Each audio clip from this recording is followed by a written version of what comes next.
because Floyd Mayweather's arrested. Was over. This is not going to end well. This will not end well. Couldn't help himself. He had to crawl under his rock, out of his rock, and make some noise. Man, cold bones. That too. Cold.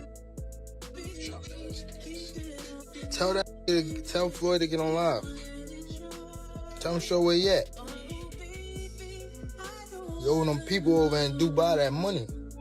Tell him get on live right now. And he owe people in Saudi Arabia money too.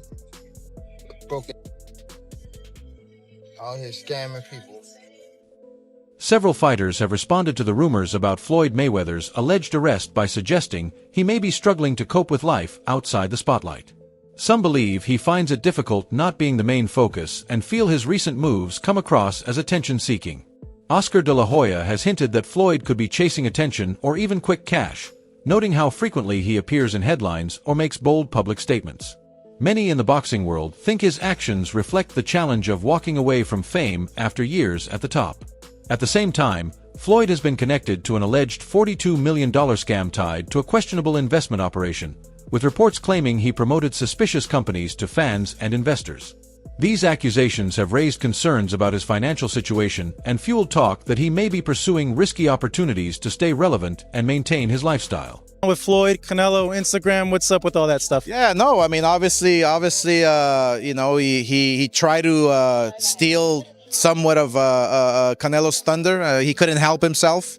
He had to crawl under his rock, out of his rock, and make some noise. But look, he's retired. I mean, either he's hurting for attention or he's hurting for money. And you know, we strongly feel that, look, Canelo's the man right now. He's the highest paid athlete in the world, and then we move on and we go forward and we continue with our business. Floyd Mayweather Jr. has openly questioned the meaning of loyalty in boxing, sharing his frustration with fighters he once supported and helped gain recognition. He expressed disappointment that some of those same athletes now speak against him, despite the role he played in their success. In particular, he singled out Oscar de la Hoya, accusing him of being disloyal and turning his back after benefiting from his advice, backing, and influence in the sport. But it's so crazy. When we talk about loyalty in the sport of boxing, when we talk about loyalty, when you look at Canelo, there's Steven Espinoza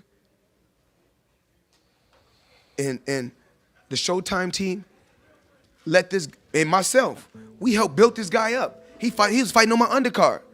He was the co-main. We helped build this guy up. And you know what Oscar de la Hoya do? You know what Mr. Loyal Oscar de la Hoya do? I'm sorry, Mr. Disloyal Oscar de la Hoya do? He take him right over to HBO and cut a deal with HBO. And when he cut the deal, he got money, but I bet Canelo didn't see none. But these are the things that people don't know about in the sport of boxing. Oscar de la Hoya admitted that his fight with Floyd Mayweather Jr. was a major turning point in Floyd's career, saying it helped turn him into Money Mayweather. He explained that before their showdown, Floyd was making solid but much smaller paydays, yet that blockbuster event pushed him into worldwide fame and massive earnings. According to Oscar, the fight elevated Floyd into the mainstream, made him a household name, and firmly established his image as a symbol of success and wealth. Mayweather fought me. He was making $2-3 million on my undercards. After beating me, Mayweather becomes Money Mayweather, and he becomes this global superstar. I think we sold 2-point-something million homes. I believe he made something like 8 million all said and done. And what did you make all said and done in that fight? I had to be closer to 80. You made 80 million, he made 8 million. So the negotiation was 90-10? Sometimes fighters don't understand negotiating the right. Beyond the ring, Floyd Mayweather Jr. has faced legal issues similar to those involving Lil Uzi Vert, as both have dealt with lawsuits tied to claims of mistreatment. Floyd's vast fortune has often given the impression that he moves without fear of consequences, relying on his money to handle problems as they arise. Critics say this mindset has led to risky decisions over time, and that approach has repeatedly brought legal trouble his way. Peace, y'all. It's your boy Johnny Fastlane here with allhiphop.com. So the situation is crazy, man, because Lil Uzi Vert and Floyd Mayweather are being sued for an assault that happened last June in New York, right? The whole situation is that the person that's suing them says that he saw Floyd Mayweather's truck and he went across the street while he was filming to get some footage of it. And basically the whole money team, Floyd Mayweather's team and Lil Uzi Vert came out of the truck and beat the crap out of him, right? It's crazy as hell because Lil Uzi Vert responded and he said that he don't even know Floyd Mayweather. He was not there and you guys got the wrong person, right? I've never seen Mayweather and Lil Uzi Vert in the same place together at all ever, and I'm guessing that it's probably somebody from Mayweather's team that kind of looks like Uzi, right? Either way, man, Uzi is wrapped up in this lawsuit. We'll see if they take his name off of it once they figure out what's going on, but yeah, let me know what y'all think about this in the comments. Floyd Mayweather Jr. and golf icon Tiger Woods were reportedly caught up in a lawsuit that included claims of jewelry being taken from a store. The situation intensified public criticism surrounding Floyd's financial behavior and added to the ongoing debate about his business practices. For many observers, the case became another mark against his image, raising questions about how someone known for displaying extreme wealth handles responsibility and honesty behind the scenes. So have you heard about the $4 million RICO lawsuit that Floyd Mayweather and Tiger is being hit with? Wow. So apparently it's over some stolen jewelry and, or at least allegedly. And the entire story is pretty crazy. And the fact that they're calling it RICO was pretty wild as well. Because apparently there was some type of, at least what is being alleged, some type of scheme set up and ran by these celebrities in order to get away with taking free jewelry off of jewelers. So yeah, seems like... Throughout his career, Floyd Mayweather Jr. has worked hard to protect the Money Mayweather image, constantly presenting himself as a symbol of success and luxury. No matter the source of his income, he made sure the world saw the private jets, expensive cars, and lavish spending. Many believe his strong focus on how he is viewed by the public pushed him toward risky or questionable financial choices, all to maintain the appearance of unlimited wealth and non-stop success. You still see a top.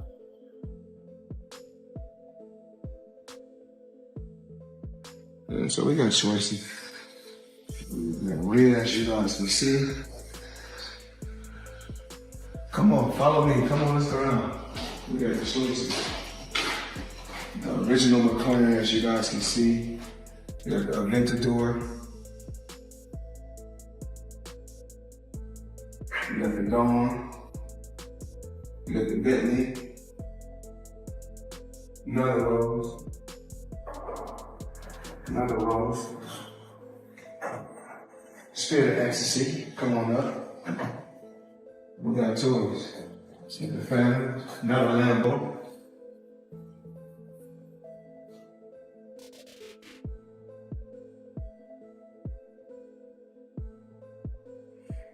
The keys somewhere to this. I see some keys right here. Oh, we got some keys right here. So, Spirit of Ecstasy, up again.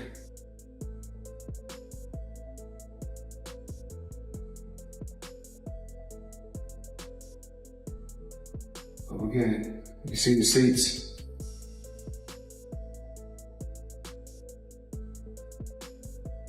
Deji Olatunji publicly called out Floyd Mayweather Jr., claiming that much of Floyd's displayed wealth is more show than substance. Deji argued that the flashy stacks of cash and luxury lifestyle are misleading, and that the truth behind the scenes may not match the image being sold. He also suggested that Floyd's constant focus on money and expensive possessions reflects personal insecurity, saying the need to prove wealth could be driven more by inner struggles than real financial strength. Fighting this man. Yeah. How was he? Like... Oh, so he's fake as hell. Oh, really? Oh, my God. He's so fake and he's insecure as hell. And the thing is, I don't even care about saying all this stuff. Yeah, you're not going to fight me, are you, bitch? Okay. He's so insecure. So, let me just tell you, like, some things that happened. Okay. So, this was the Dubai podcast. For some reason, he's just making these noises, slah, slah, slah, to his whole team, slah, slah, and just making some weird noises. It made no sense. And then one of my fans said, "Hey yo, Deji, I flew all the way from the UK for this." And then he you don't have to respond to that, No, you but he don't. responds being like, "It don't matter, man. You in Dubai now." like why? Like what do you call them things you get for Christmas? Those little Soundboards. Yeah. Gervonta Davis, who was once promoted by Floyd Mayweather Jr., made explosive claims that Floyd owes large amounts of money to people in Saudi Arabia. Davis alleged that Floyd is financially struggling and has taken part in questionable deals overseas to keep up his expensive lifestyle. His statements painted a troubling image of a man who was once seen as untouchable, now facing serious doubts about his financial stability. Cold bombs. That too.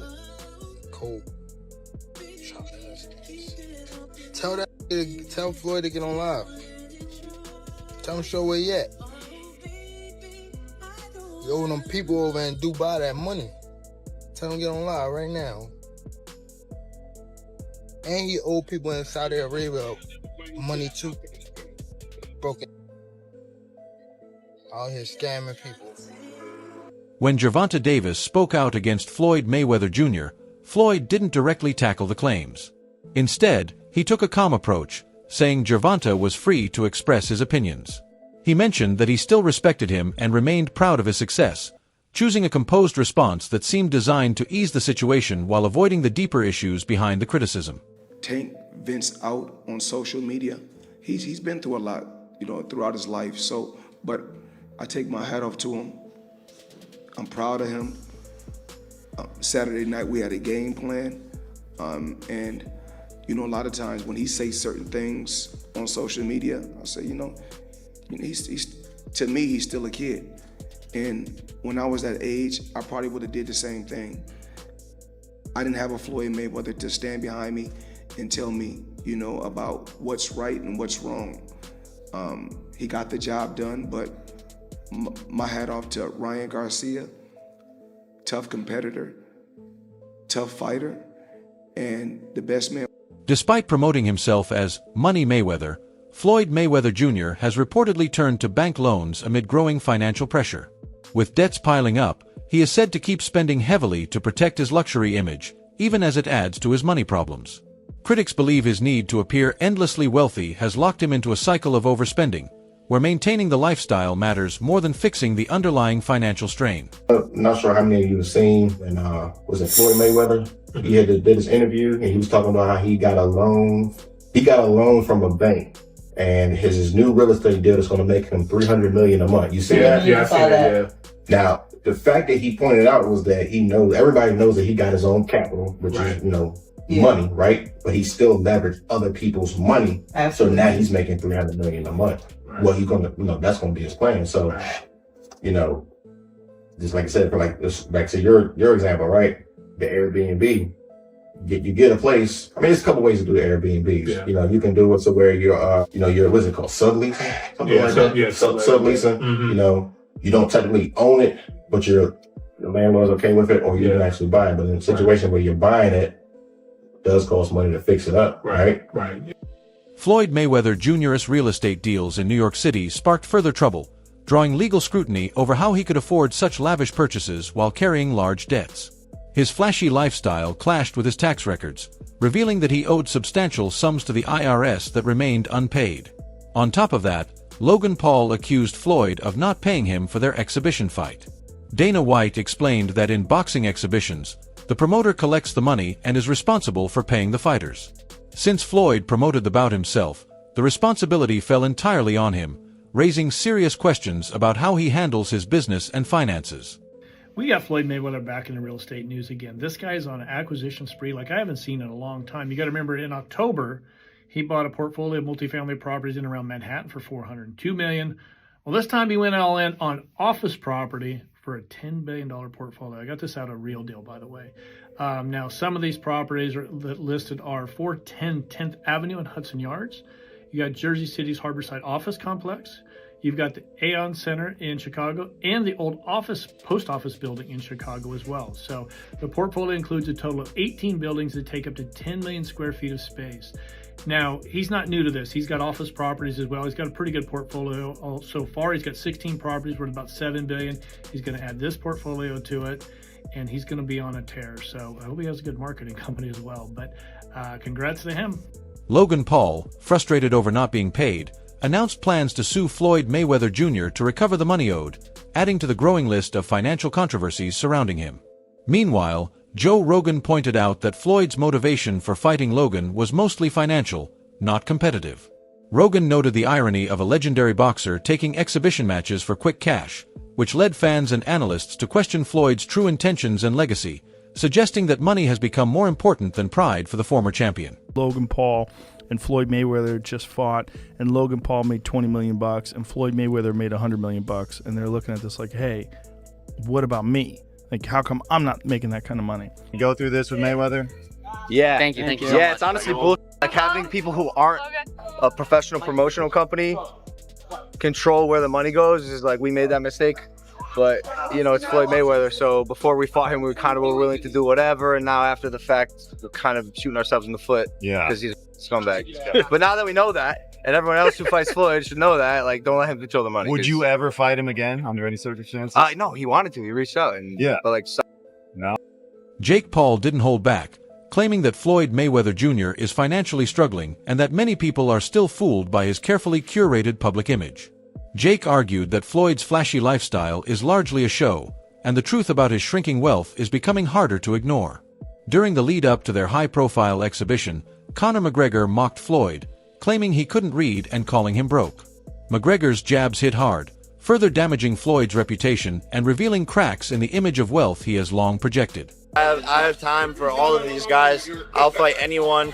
I don't give a who it is. Even if they want to come and get some sparring in, let's run it. Jake, now, did Logan ever get paid with the situation with Floyd Mayweather? Nah, not yet. Floyd Mayweather's broke. You know, that's what a lot of people don't realize. He gets these big checks and doesn't pay the taxes on it. And then the IRS comes hunting him down later. He owes a lot of people I know money.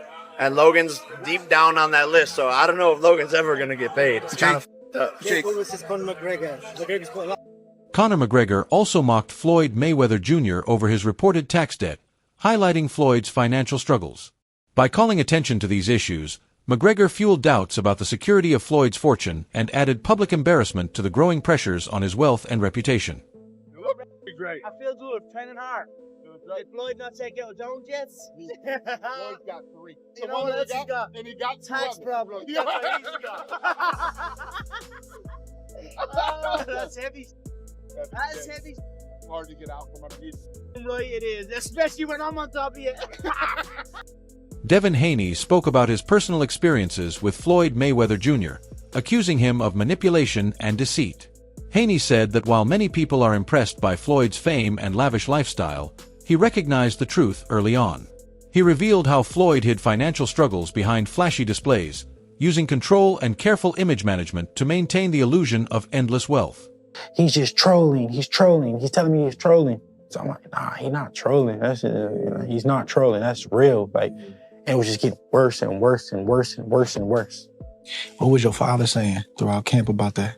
He was same thing. Like, we was both going back and forth. Like, it gonna happen? Like, we couldn't understand. We like, why the he wanted to start this now? Now, like, why all of a sudden he playing this crazy role now? Why do you think? On the outside looking in, why would you say? I don't know, bro. Like, when I seen it, I knew it wasn't right. Yeah. The betrayal Floyd Mayweather committed against Devin Haney example of manipulation for personal gain. Just before Haney's important fight with Ryan Garcia, Floyd released a carefully edited sparring video showing Haney struggling, a move that seemed deliberately timed to undermine him. Instead of supporting his protege, Floyd used their relationship to protect his own fragile ego, exposing insecurities behind his polished public image. Floyd has long promoted a philosophy of spending freely rather than saving, claiming that real happiness comes from enjoying life's luxuries and even saying he felt more content before amassing massive wealth. Yet his ongoing failure to manage debts reveals a critical flaw in this mindset, showing that neglecting financial responsibility continues to haunt him. But you throw a lot of money around, don't you? Why not? You can't take it with you. I mean, there's no Brent trucks pulling up at no funeral home. So, I mean, you gotta be able to enjoy your money, but make your money work for you. Carpe diem, seize the day, live every day. Absolutely. That's Floyd Mayweather's strategy. My strategy is I'm a hustler. I'm a hustler, no matter how you look at it. Just because I may wear a diamond necklace or a big diamond ring, because another guy he wear a ring on his ring finger, and he's no better than I am. He's doing the same thing I'm doing, but he's just sweeping his dirt under the rug, and mine is out in the open. Money doesn't make people happy, but you've got a hell of a lot of it. And are you happy? Am I happy? Absolutely. I'm happy because my children are happy. I'm happy because my mom is happy. I'm not happy because of the money, because I was happier when I didn't have the money. In 2021, Floyd Mayweather Jr. and rapper Tiger faced another financial controversy when Miami jeweler Leonard Sulmanov claimed they owed nearly $4 million for luxury watches and diamond jewelry.